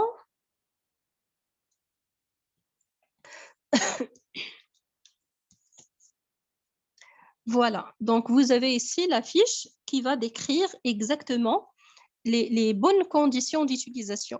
Donc, c'est une étape qui complète la précédente. Donc, on fait la description des ingrédients, la description de la matière première, la description du produit, ses caractéristiques et tout, et on rajoute une autre fiche, une troisième fiche pour chaque produit qui va décrire comment l'utiliser. Que ce soit, on fait ça produit par produit, si les produits ils sont différents, ils ont des caractéristiques différentes, mais si on a, par exemple, on fait une gamme de yaourts. Les yaourts, ils sont différents, mais ils sont juste différents au niveau des arômes. donc goût de fraise, goût de banane et ainsi de suite. Ça veut dire que ce n'est pas nécessaire d'élaborer des fiches pour chaque produit, mais pour toute une gamme et tout un lot de produits. Donc, si les produits ils représentent les mêmes caractéristiques et ils ont les mêmes conditions, pas la peine en fait de faire ça pour chaque produit. Donc, on peut le faire par groupe. L'étape numéro 4 de l'HACCP, il s'agit d'établir un diagramme des opérations, bien ce qu'on appelle un diagramme de flux. Alors, toujours, c'est une suite logique. Vous avez le personnel, l'équipe qui va travailler. Vous avez la description des produits et des ingrédients, la description de l'utilisation. Il nous reste maintenant de décrire comment le produit est fabriqué. Ça veut dire les étapes. Alors, pourquoi on fait ça? Parce que la contamination, bien les dangers, ils peuvent être, ou bien l'origine de cette contamination, il peut être le produit lui-même, il peut être les conditions de stockage, il peut être la matière première qui n'est pas de qualité, mais parfois c'est aussi à cause des étapes de réalisation. Alors le diagramme des opérations, c'est tout simplement ce qu'on appelle un diagramme de flux. C'est une représentation systémique de la séquence des étapes ou opérations utilisées dans la production ou la fabrication d'un produit alimentaire donné. C'est pourquoi dans l'équipe, on vous a dit qu'il faut que l'équipe contient un responsable procédé, parce que c'est lui qui maîtrise les étapes de réalisation. Donc, il va nous décrire sous forme de schéma les étapes de réalisation du produit. Dans la norme ISO 22000, les diagrammes de flux, on parle de diagrammes de flux et description des processus. C'est le chapitre 8. Présentation schématique et méthodique de la séquence des étapes et de leur interaction dans le processus. Ça veut dire que ce diagramme-là, je le prends, je vois exactement comment le produit est fabriqué, dès l'insertion de la matière première jusqu'à la toute dernière étape de livraison du produit. Et aussi, il doit décrire les entrées en fait en relation avec la matière première et les ingrédients. Il doit aussi décrire les points de sortie, par exemple, des déchets et des produits non conformes. Alors, les diagrammes de flux doivent, le cas échéant, contenir les éléments suivants: la séquence et l'interaction de toutes les étapes de fonctionnement, donc les étapes de réalisation du produit, les processus externalisés, les travaux sous-traités, parce qu'on peut avoir une étape du procédé, elle fait partie du procédé, mais surtout, c'est une autre entreprise qui nous fait ça. Je vous donne le cas le plus typique, c'est le cas, par exemple, voilà, d'emballage. Peut-être ce n'est pas l'entreprise qui fait l'emballage, c'est un prestataire externe. Mais il faut l'indiquer sur le diagramme de fabrication parce que même c'est une étape qui est externe, c'est un processus externalisé, sous-traité ou bien une prestation de service, mais il peut représenter un point d'introduction de danger. Parce que c'est là où on a l'introduction de matières premières et les points aussi de sortie des déchets et des rejets et tout ça, ce sont vraiment les points où l'introduction de danger il est, il est importante. Vous avez aussi le point d'introduction des matières premières, ingrédients et produits semi-finis. Produits semi-finis. Donc, il y a une faute de frappe. Les points de reprise et de recyclage des effectifs, parfois, par exemple, on utilise de l'eau et cette eau, il va être recyclé de nouveau. Donc, un point de recyclage, il faut le mentionner.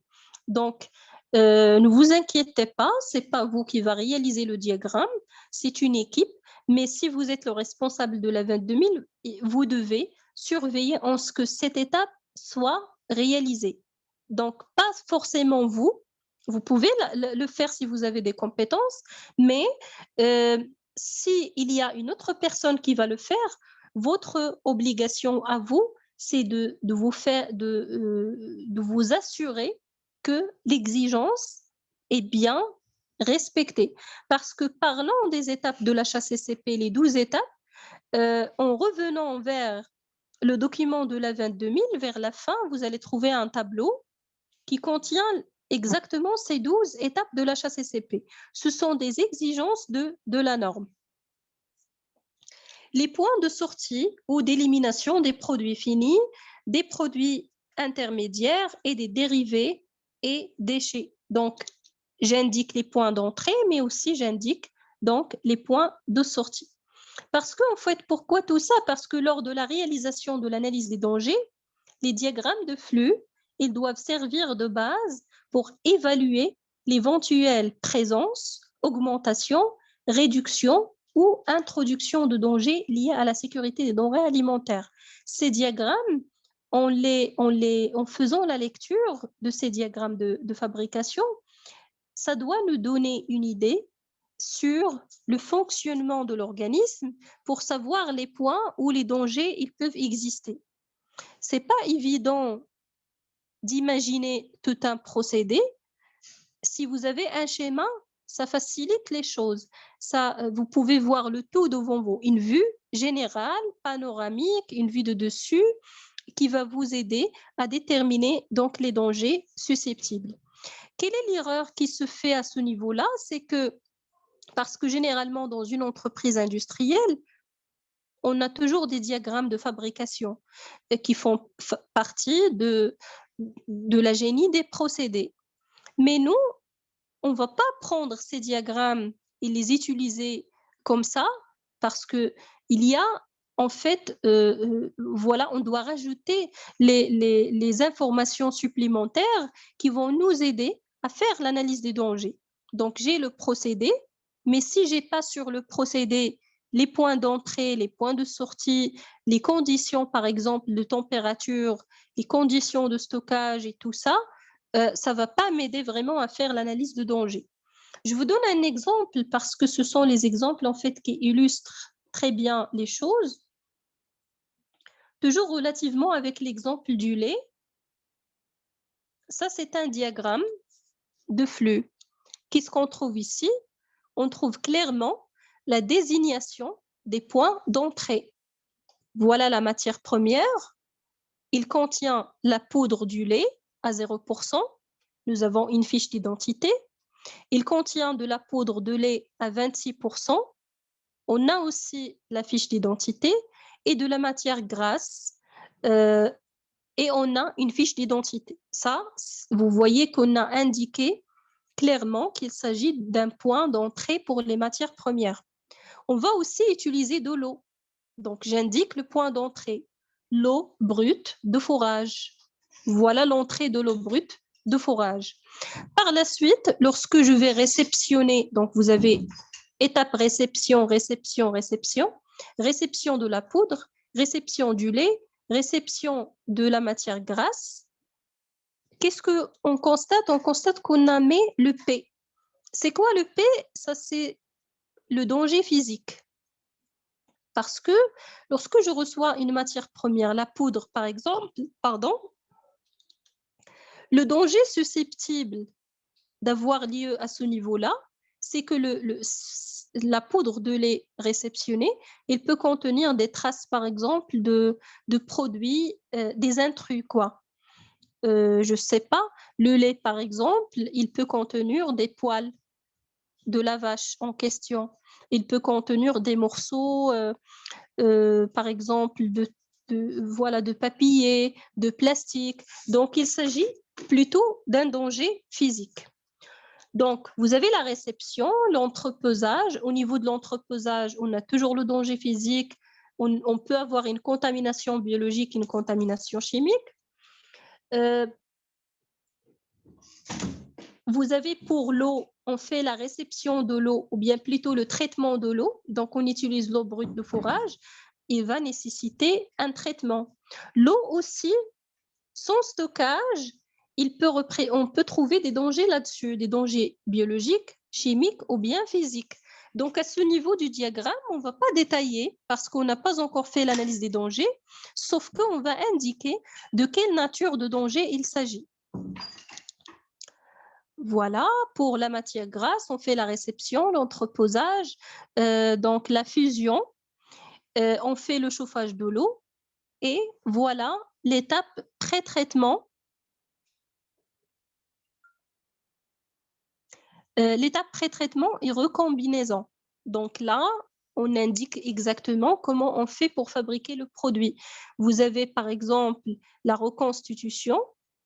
C'est une étape qui va contenir de la poudre 26% ou bien 0%.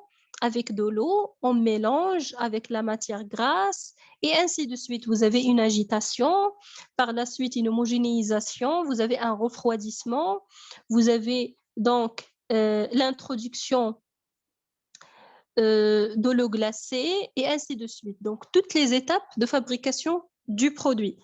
Vous avez aussi, on indique l'introduction de l'eau au niveau de la production de l'eau chaude qui va être mélangée avec avec le produit et ainsi de suite.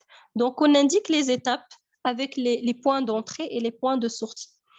Après ça, vous avez le stockage intermédiaire, vous avez bac de lancement, préchauffage, pasteurisation et ainsi de suite.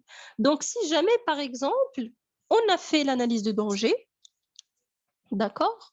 On a fait, par exemple, l'analyse de danger et on a trouvé que l'étape refroidissement, échange thermique et refroidissement du lait avec de l'eau glacée, à ce niveau-là, il y a le danger bactériologique et ce danger, il est significatif. Il est très fréquent. C'est là où la majorité des problèmes se reproduisent.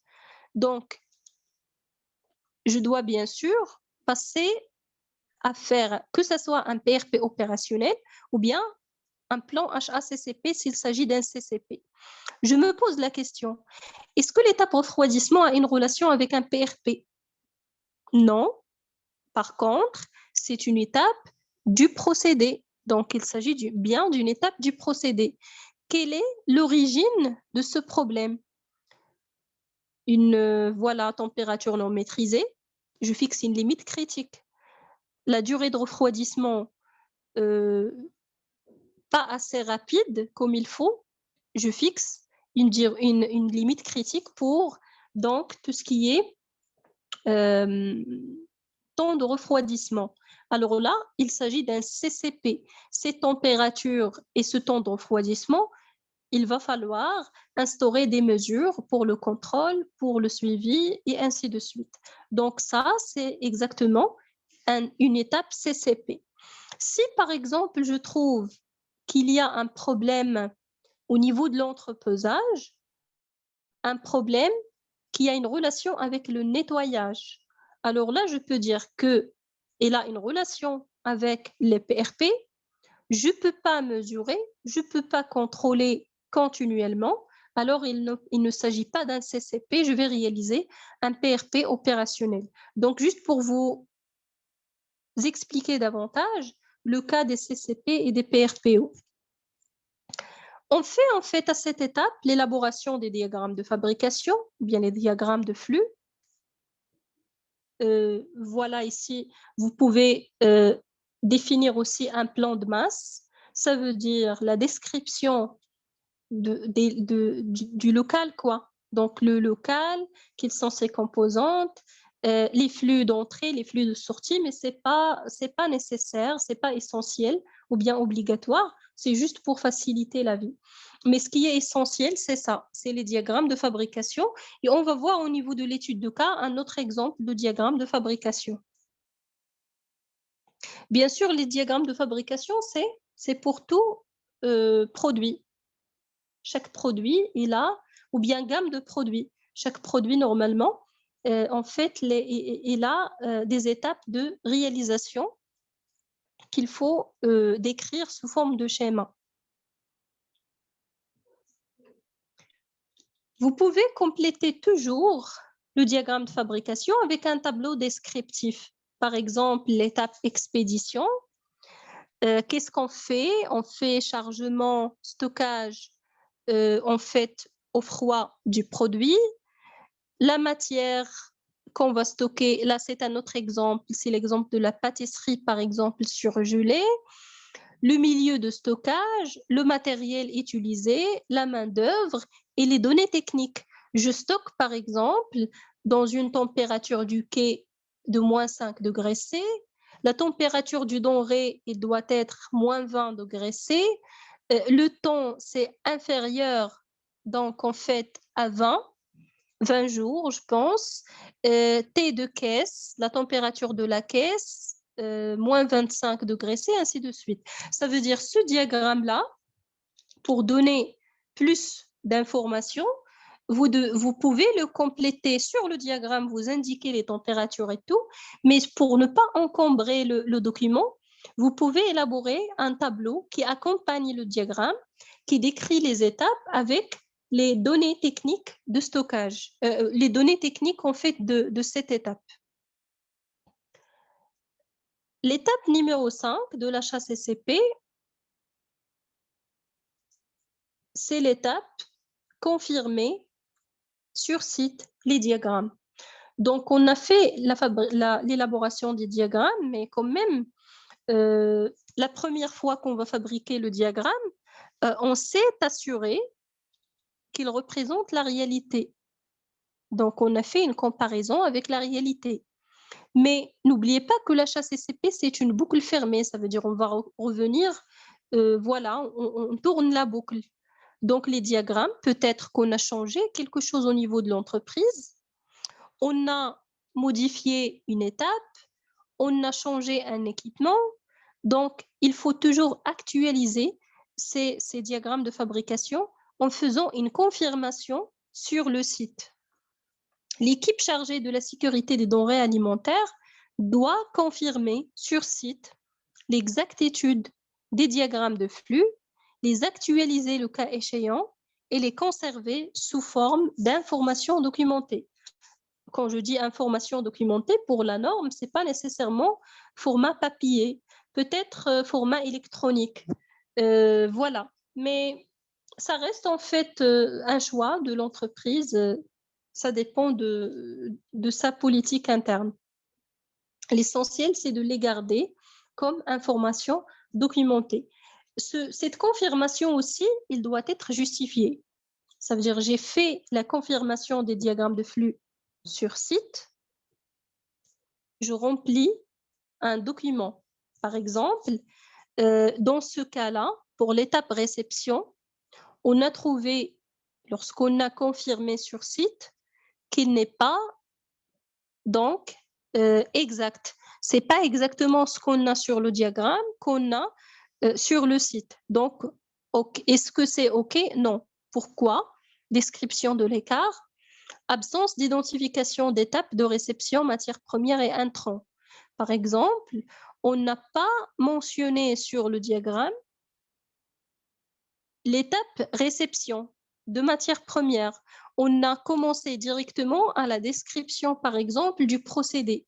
Donc, l'action à mettre en œuvre, faire apparaître cette étape sur le diagramme de fabrication, et ainsi de suite. Donc, je fais une comparaison avec ce que j'ai réellement. Si ce n'est pas vraiment la même chose, je décris c'est quoi l'écart et je propose une action tout simplement pour corriger le diagramme de fabrication. Ça, je le fais, voilà, à chaque fois qu'on a réalisé une modification au niveau de l'entreprise, qu'on a réalisé en fait, voilà, un changement, une amélioration du procédé. Donc là, ce sont les 5 étapes dont je vous ai parlé avant de passer aux principes, les 7 principes. Alors pour nous, le premier principe, qui est l'analyse de risque ou bien l'analyse de danger, c'est en fait la 6e étape de l'HACCP. Donc, le principe numéro 1, je vous rappelle, il s'agit d'énumérer tous les dangers potentiels, d'effectuer une analyse des dangers et envisager des mesures de maîtrise.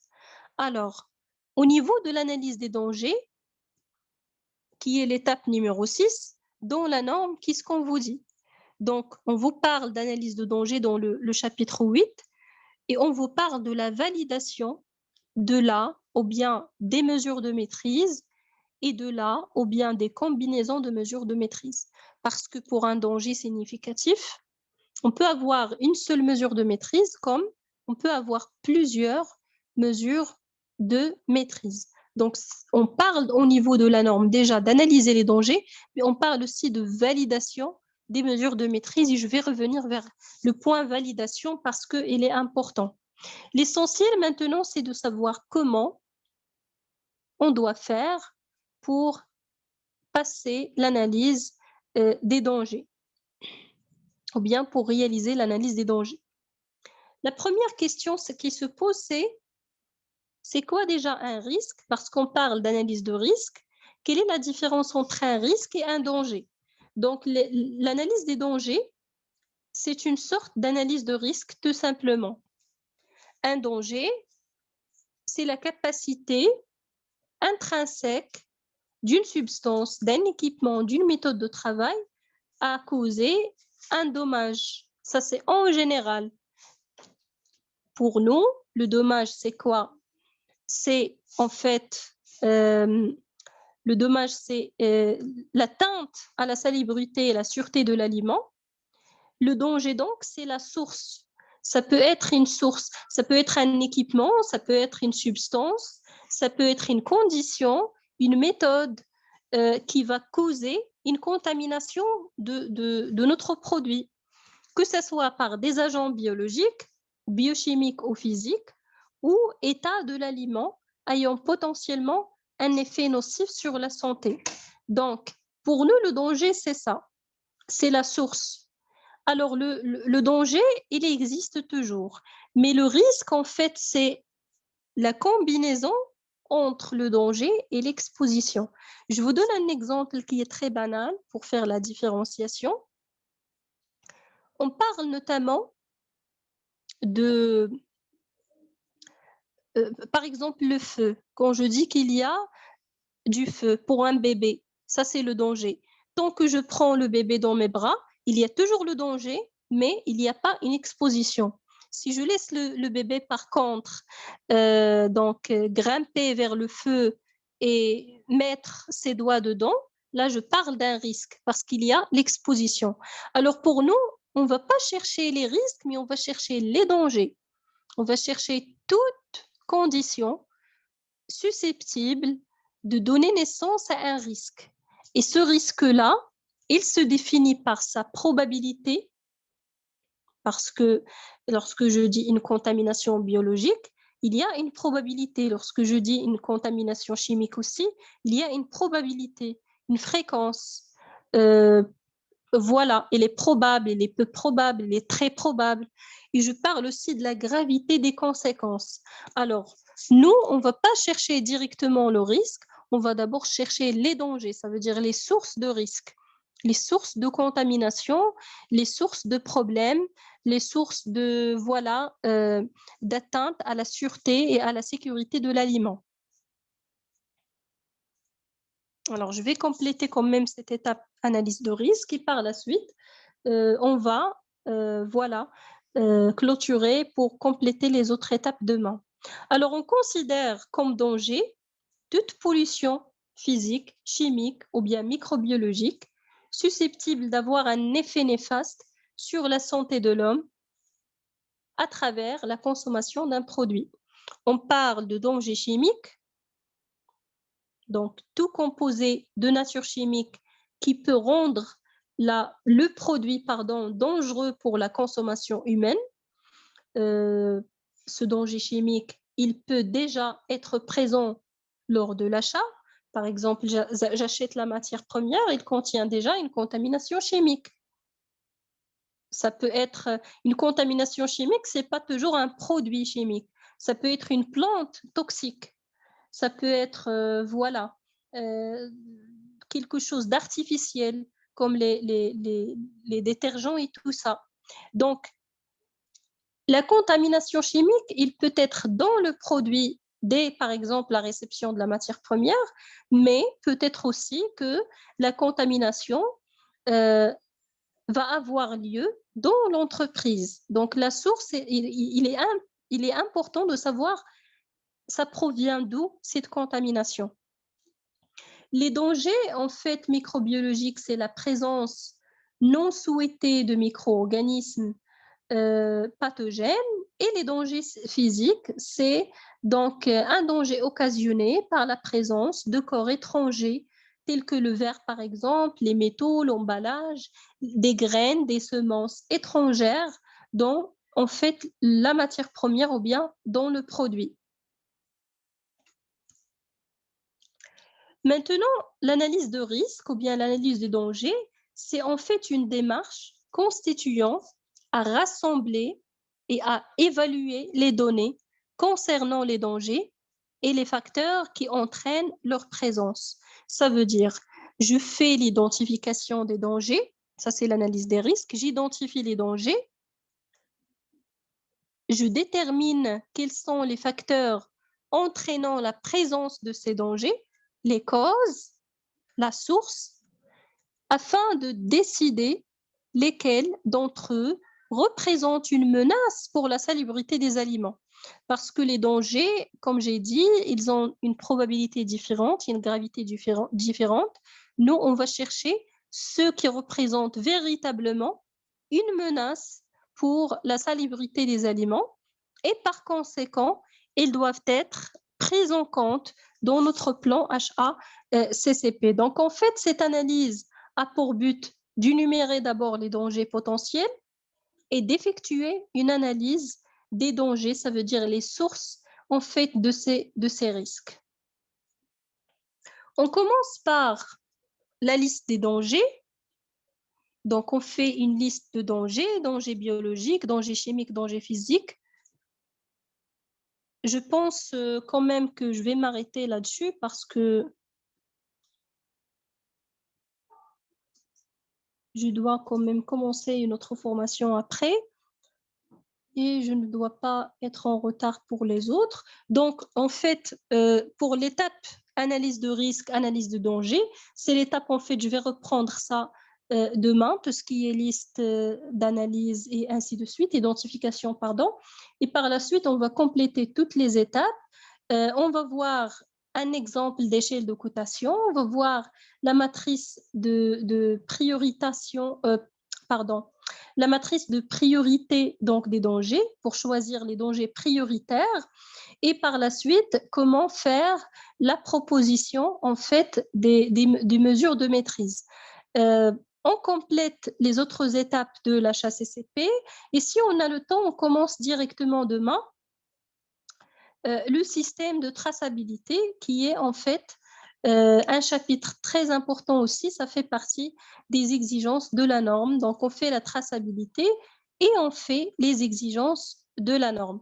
Donc, pour le moment, on clôture notre séance. Je fais juste un petit résumé. Il faut construire l'équipe HACCP, une équipe pluridisciplinaire qui va donc par la suite procéder à la description des ingrédients des produits finis de la matière première, la description des bonnes conditions d'utilisation du produit.